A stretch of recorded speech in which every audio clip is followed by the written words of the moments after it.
Once upon a time, there was a king who ruled a very powerful kingdom. There lived a dragon named Drugo. The citizens of the kingdom were frequently seen playing with Drugo for hours on end, but some people started spending too much time with Drugo. They would put their work and their families aside, as if Drugo would solve all their problems. The king concluded that Drugo was to blame for the affliction of many families and started a campaign to ban the dragon.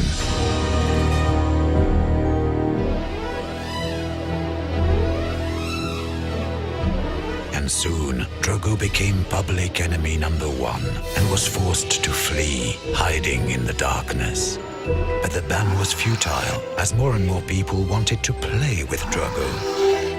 Armed groups formed to make money by charging visits to the dragon. Crime and corruption ensued as these gangs started battling one another for control.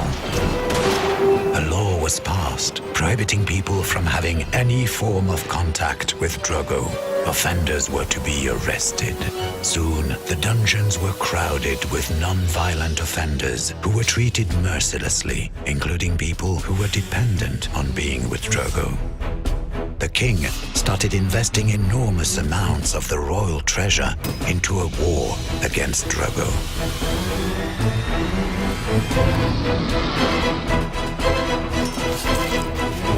It was then that people came to a powerful realization. The more they fought Drugo, the stronger and more menacing he grew, and the more violent the gangs became.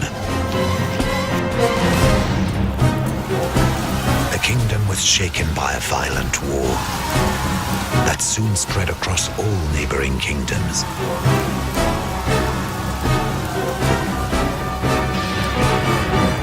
The war went on for more than 40 years, causing death, poverty, and destruction.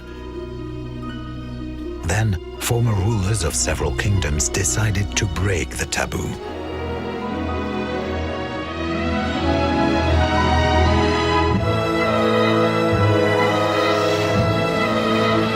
People began to recognize that war and violence against Drugo were the main problems. Attitudes changed. As the dragon was brought under the kingdom's control, Drugo slowly returned to his original size. The gangs lost influence and dropped their weapons. People could live without fear, understanding that supporting those who suffered because of Drugo was a smarter decision than killing and incarcerating people in an endless war.